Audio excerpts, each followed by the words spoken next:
In 1929, the world was introduced to Popeye the Sailor Man, created by Eliza Chrysler Sager, starting off on simple comic strips and working his way to TV stardom, getting his own cartoon. He wasn't your typical clean-cut cartoon star. Popeye was rough around the edges, spoke in mumbled slang, and solved his problems with his fists and a can of spinach. And over several decades, we'd see Popeye make a real cultural impact, going from black and white cartoons in color, a live-action movie starring Robin Williams, even having a canceled animated movie made by Sony Animation. Popeye has stood the test of time, but all stars must fall off their boat. Because in January of 2025, Popeye the Sailor Man entered public domain, allowing anyone and everybody to tell their own Popeye stories, so it's only natural we got ourselves 3 different Popeye horror movies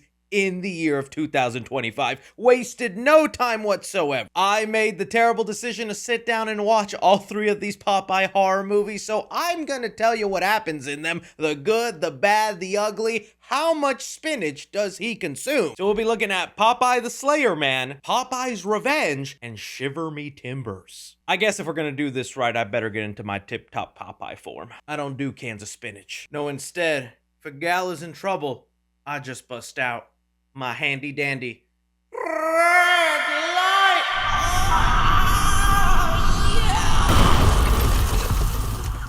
light. Let's review some Popeye movies. So hitting play on Popeye the Sailor Man, we open up with a woman running for her life from a couple of gooners. Move your ass. I should say goons. I don't know if they're gooners. Oh, you'll pay us back. In more ways than you know. Okay, I think they are gooners. When out of nowhere, an empty spinach can rolls in front of them, revealing Popeye the Sailor Man.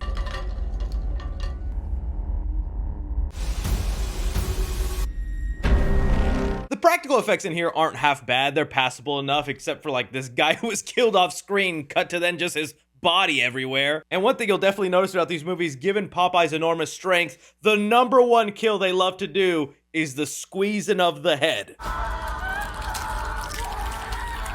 But Popeye saves the lady, looking to be the hero of this movie. What kind words do you have to share to this lady, Popeye? I am what I am. What I am, and that's all what I am. I'm Popeye the Sailor Man.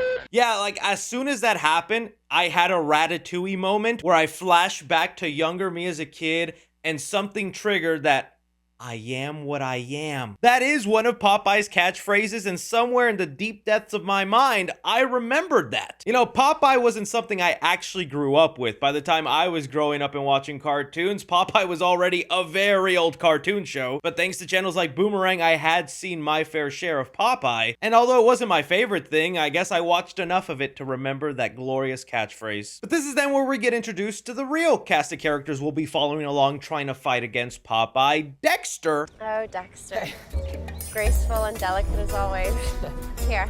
Dexter and his friends are a couple of film students who are wanting to make their own horror movie at the local abandoned factory. Why is it abandoned? Well, let's let the movie tell us. As we cut to a car parked outside where the license plates read YOLO.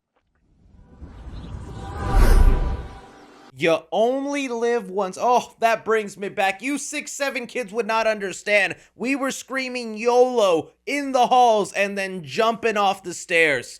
Life was great. But here we have a real estate agent meeting with the owner of the building who's just trying to sell off this property. The history of this place. To start with, that contamination report that you disclosed in a sales agreement did raise some concern. A food factory with rumored contamination? I wonder what food had the contamination.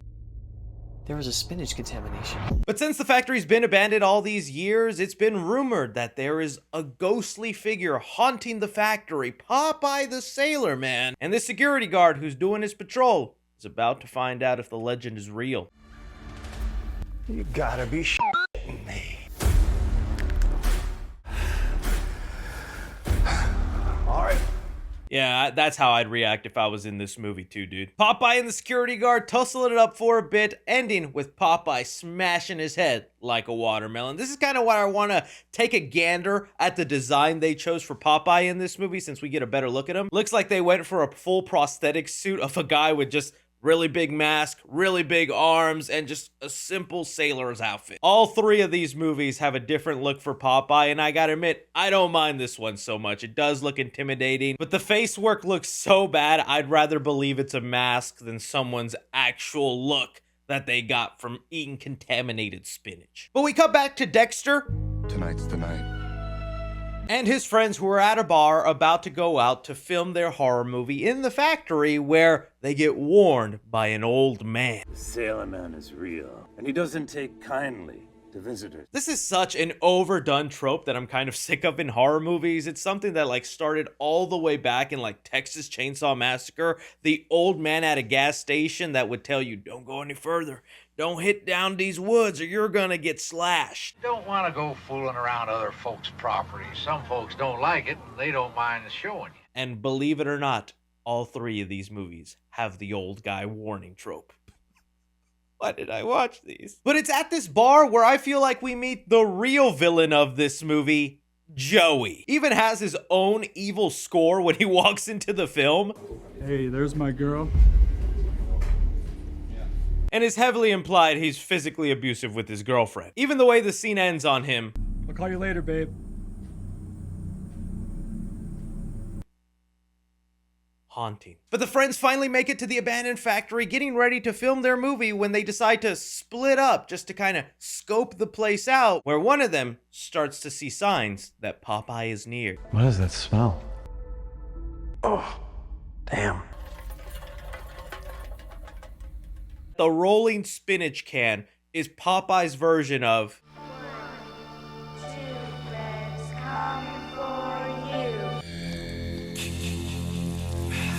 That's right, Popeye has. I really thought that's what the movie was going for, but no, as it goes on, they actually imply there's a different warning sign for when Popeye is near. Is that pipe smoke? Pipe smoke. If you smell this pipe smoke. Must be some good stuff if it fills up that factory, know what I'm saying? And so, like, at this point in watching the movie, I'm just like, all right, enough with the setup. I need to see Popeye start killing some fools to entertain me. And, well, we get super cuts of that, and some of these kills, ridiculous. The first one that I thought was pretty decent is the real estate agent comes back because she accidentally left some paperwork at the factory, where Popeye grabs her by the pony.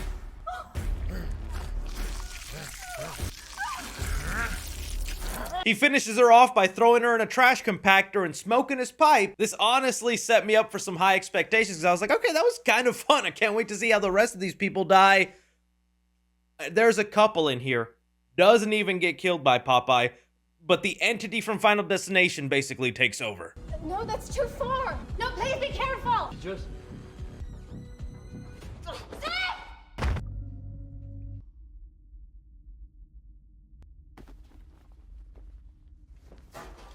Are you okay?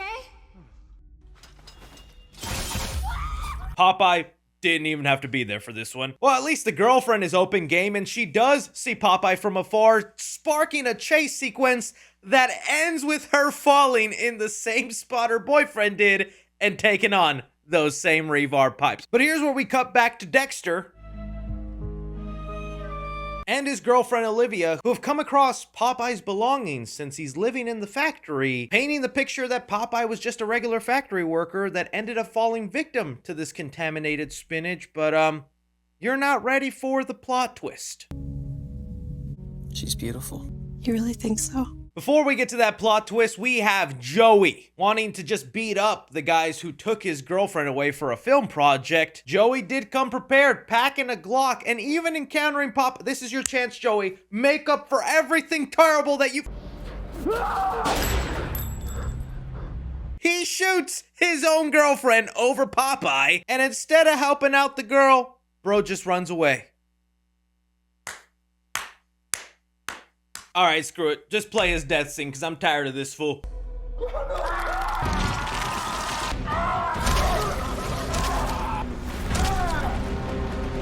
Popeye rips his arm off and then beats him with it. Poetic justice. There are layers to this Popeye movie that some don't want to give it the credit for. All this culminates to the giant twist reveal. You recognize me, don't you? You know who I am. Daddy?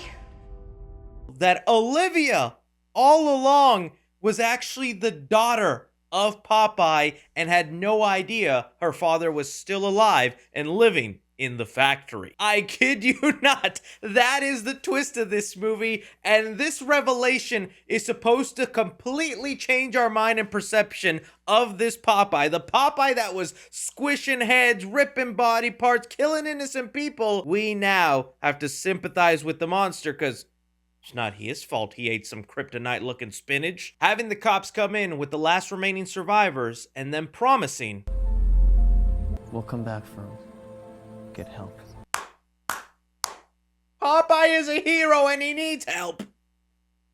You need help for making this. I thought we were already off to a terrible start, but I'm sorry guys, this is as good as it's gonna get. If there was one Popeye movie I'd recommend check out, it is unfortunately this one. That 4 out of 10 pumpkins, if I'm being honest with you. But that twist just, why would I then sympathize after all the murder he's done? Let's move on to Popeye's Revenge. So with Popeye's Revenge, they take a cue from Winnie the Pooh Blood and Honey and give us an animated origin for this version of Popeye. It turns out he was born with a deformity, so instead of, you know, some contaminated waste or just eating a bunch of spinach in his youth, Popeye was just born with abnormally large arms. They didn't know what they were going to do, but they promised themselves that they would love him no matter what.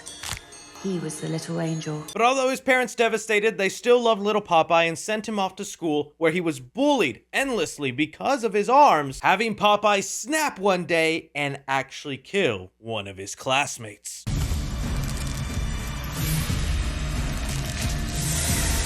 The parents, so torn on what to do, instead of handing him to the authorities, they decide, let's just lock up Popeye in the basement. Where, you know what, I don't even want to wait to get this twist revealed because it was such a dumb twist. We find out Popeye is passing little notes to somebody else down there in the basement. We meet this character throughout the movie who helps Popeye in all his murders, and it's revealed it was Popeye's sister. Johnny's told me all about you. Who are you? My name is Olive. Johnny's my brother. Never explain why she deserved the basement and why these parents have 2 different basements separated by a door. Just how it is. Having his origin end with some angry parents burning down the home of Popeye in retaliation for the murder he committed, leaving behind a legend of Popeye still haunting the surrounding area. A dangerous fog began to roll in, and Popeye's body was never found. Having us get introduced to our first couple of human characters who are paranormal investigators doing a story on the legend of Popeye, where right off the bat, you're gonna immediately tell what makes this Popeye movie so different than the last. It's horny. 'Tis a horny Popeye movie, man. What are you doing? Keep the camera rolling. Let's try something different. Did these get bigger?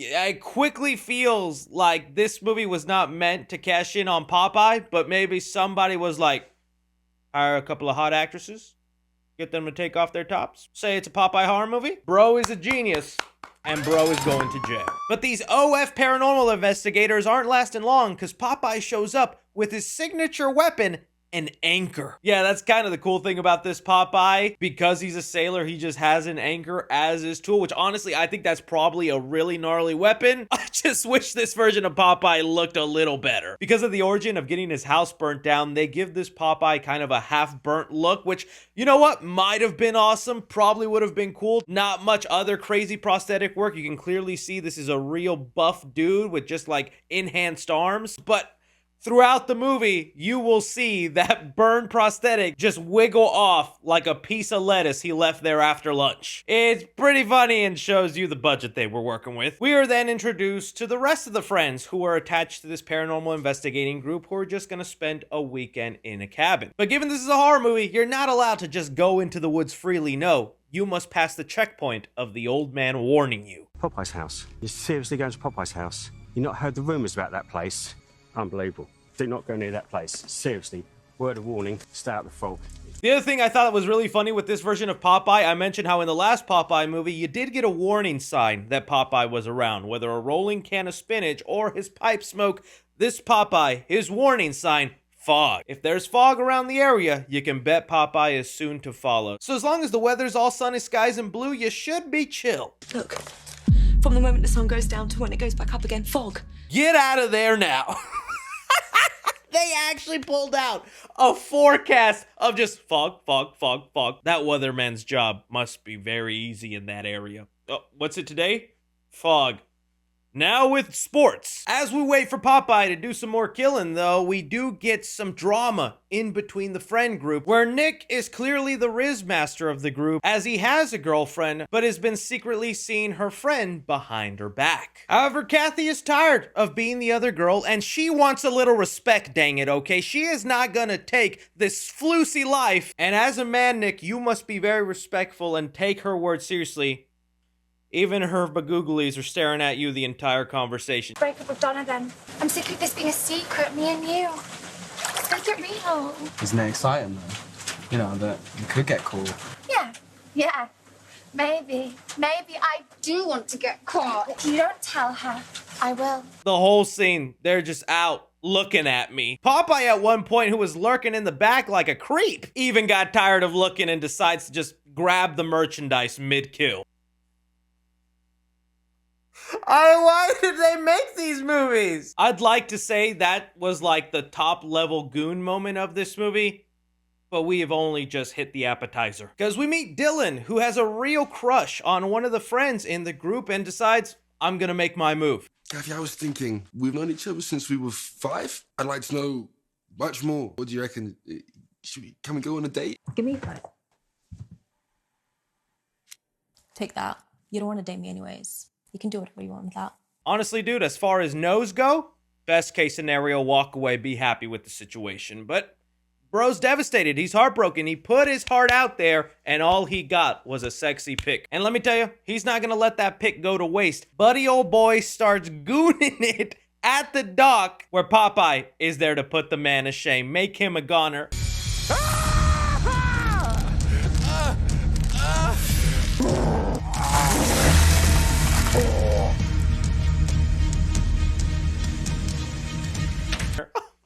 He's a gooner, not a goner, a goon goner. Again, the horniest Popeye movie, dude. I don't know what they were wanting to do with this film. So honestly, let's just skip to how all of this ends. Come to find out, there is more to Popeye than meets the eye. No crazy blood relation twist going on here other than the sister one I talked about earlier.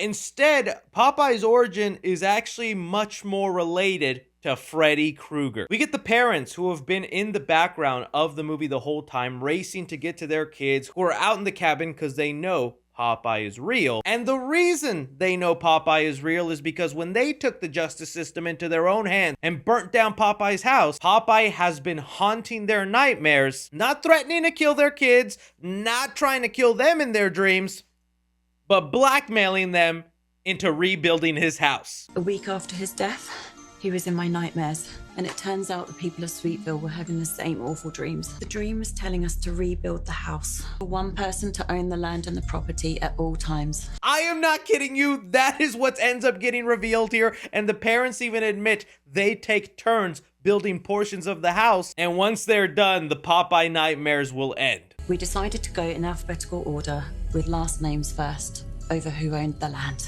and I was next. Popeye the real estate man. That is his real name, not Popeye the sailor man. And now you put it all together, the parents taking justice into their own hands, burning down Popeye, giving him burn scars. Bro just had a script for Freddy Krueger and threw Popeye in there. And maybe a corn video too, and was like, just combine the two, all right? I want to see what that looked like. And since we now know these were the kids and classmates of Popeye who were bullying him, we find out the main girl, Tara, was actually the only one nice to him. I knew he wouldn't hurt you, Tara. He just wants love. You gave him that love. Making Popeye hesitant to kill her and giving her the upper hand to eventually take Popeye down by slicing him with a lawnmower. That's where the story should end, but with all these movies, they got a sequel bait us, having us end on a scene of Popeye still appearing to be alive.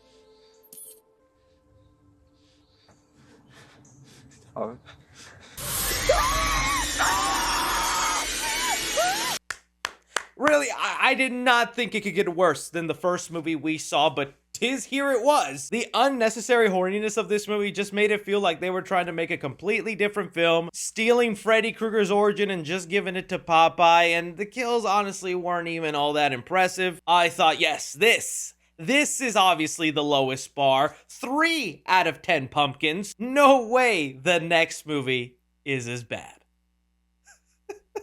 Shiver me timbers. You know, I'm gonna give them props right off the bat for not even calling it Popeye. Putting yourself in the underrated category, because when people search Popeye Horror Movie, Shiver me timbers is gonna have a hard time being found. Hey, but hey, you didn't want the easy route, right? Also, this is the shortest of all 3 movies. The first film was 1 hour 30, second movie we watched was 1 hour 20, and this one is 1 hour 13 minutes. It seemed like maybe a sign that things are headed off for the better, that they knew what they were doing and were just gonna get in and out. But as you'll soon find out when watching, that runtime was pretty fluffed up. So hit and play on Shiver Me Timbers, we get a little message that reads, the following film is based on real people, real events, and real murders. The story depicts actual murders that occurred, and it is intended to provide a realistic portrayal of these incidents. And you know, I read that before watching the full movie, and I thought, oh, that's interesting. I wonder what this could be then, a documentary style murder case of Popeye? Legally, I have no idea how they were able to get away with that saying, because there is no way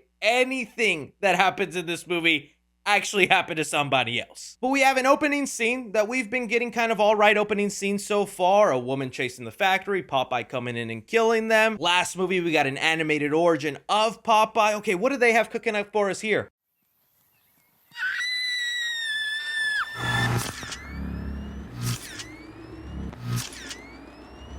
That was the entire opening of their movie. A lady running up to a campsite, flashes of some body parts, done.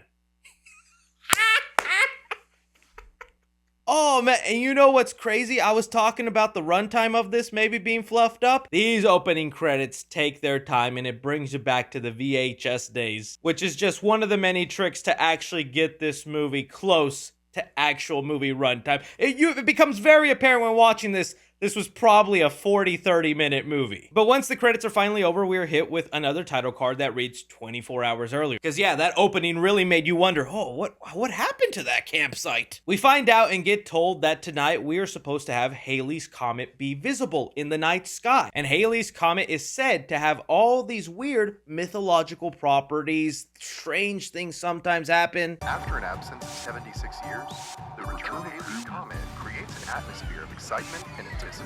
Since the beginning of mankind, comets have evoked fear, awe, and superstition. It was thought that they were harbingers of disaster and a sign of the wrath of an unpleased god. And it seems like a clear basis for how Popeye will get his powers. Introducing us to the group of friends who are headed out to witness Halley's Comet up in the sky by the lake, where oh man, the student film vibes are high with this one. Again, I don't want to be too harsh because, hey, at least they made a movie and I have yet to ever do something like that, so they're already better than me in that aspect. But the dialogue throughout this movie is atrocious.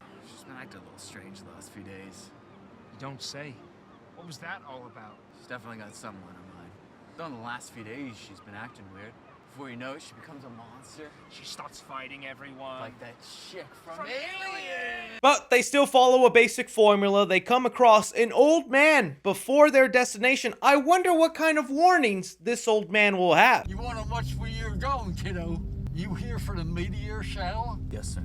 Right, gonna be a once-in-a-lifetime show. Are you a sailor? Does I look like a cowboy?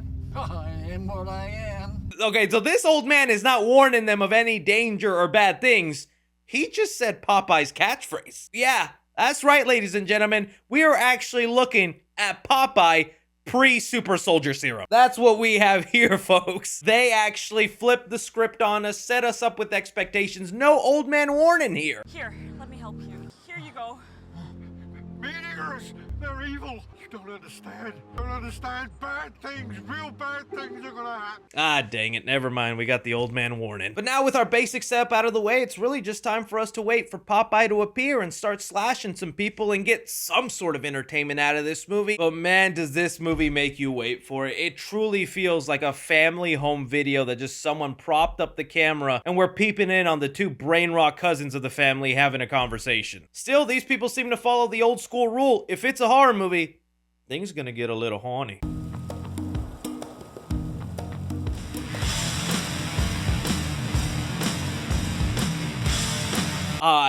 This is honestly very cringeworthy to watch. Not to say the woman dancing isn't beautiful, but just the cuts to the friend group nodding awkwardly like what they're seeing is so hot. It makes this entire scene feel so uncomfortable. I can't remember any time where I just did that with my friends.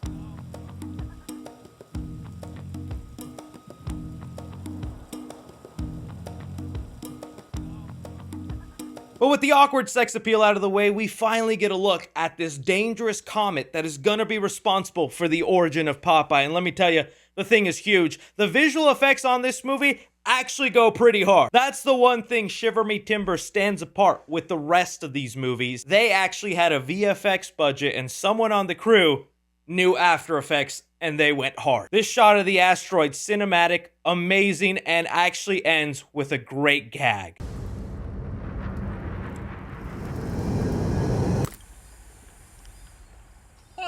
The thing was tiny the whole time. I actually like that. That's the one moment of this movie that I was like, hey, good job with that. That was actually pretty funny. But I guess the radiation and mutation off that comet sends little old man Popeye in super soldier Captain America form, bringing to life something horrendous and I didn't even think was possible. CGI Popeye. I don't know if this is a great or terrible thing because I don't mind the look of this Popeye at all, but throughout the movie they do use CGI and visual effects to enhance the look of Popeye and it just ends up looking so unnatural, but it kind of works for me with how unsettling it is. It's not even just that Popeye is entirely CGI, he has a pipe in this movie that I guess also got affected by the radiation. Then that pipe is, I think, 100% CGI the whole time, and it just always looks so jarring no matter what scene it's in. But after Popeye's done with his first victim, we cut back to the group of friends where bro is just scaring the huzz. There's this really old lady, and I mean old, and she's looking at me. She says, "Is your name Stevie? I know who you are. I met you in a past life." Again, don't want to be too rude on this cast, but I zoned out. I could not tell you what that story was about, what they were talking about, but it goes on for so long, and it ends in some sort of scare punchline. Hey, I feel bad for you, or congratulations, bro. I'm not listening to all that. You know, I want to give them a little bit of credit with this movie because it seems like they were trying to lead into the dumbness of this movie, but it just comes off more awkward. Like, take a look at this stoner's death.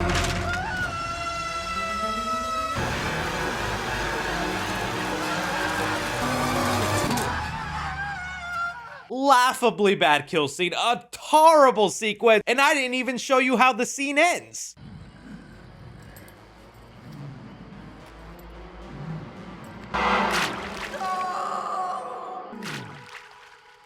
Popeye taking a dookie. I also want to mention almost every transition scene is us just looking at the comet sky. It sets a vibe, but honestly it makes it feel like the movie's about to cut away to commercial. But are the rest of these kills as awkward as that poop scene? Yeah, unfortunately, yes. We cut to a couple having some fun in a tent where their friends are just laughing off to the side, and it's just another awkward, weird kill scene. Popeye is in the back helping bro give shots while also getting a pipe in his mouth.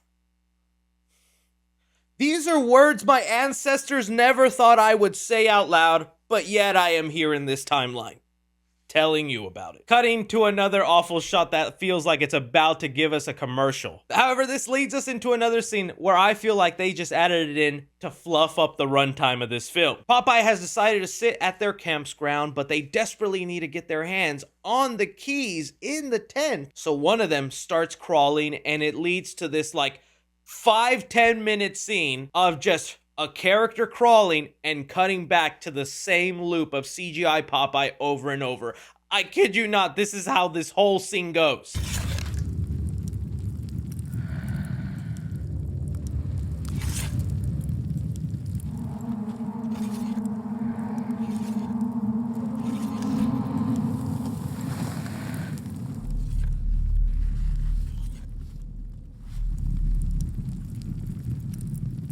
It feels so endless and like it's going nowhere, and I almost said to myself, is my movie broken and is it just looping the same thing over and over? We have a character who dies because of a comet through the head. Popeye gets his hands on Pink Shirt Bro and puts him in a vat of toxic chemicals. He does have some kind of sad final words to his love.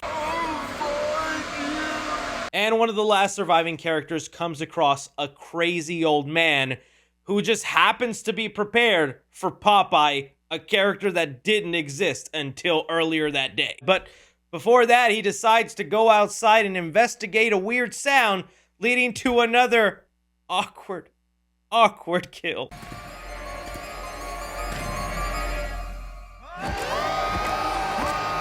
I saw you could just see the guy in the side spewing the blood bag on the wall. This is then, though, where the girl finally gets out Bernice that turns out to be a giant saw. Feels like something Ripley would be wielding at the end of Aliens. Get away from her, you prick. And has a one-on-one battle with Popeye. And this is where the CG budget just went overboard, because there is PlayStation 2 shots, crazy amounts of fake blood everywhere, and an actress who's just perfected the screaming crazy girl look. We bring an end to Popeye.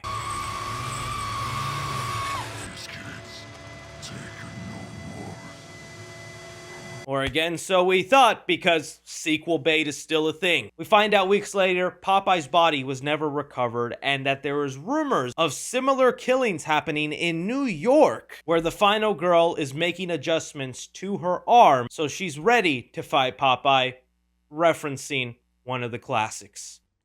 Groovy.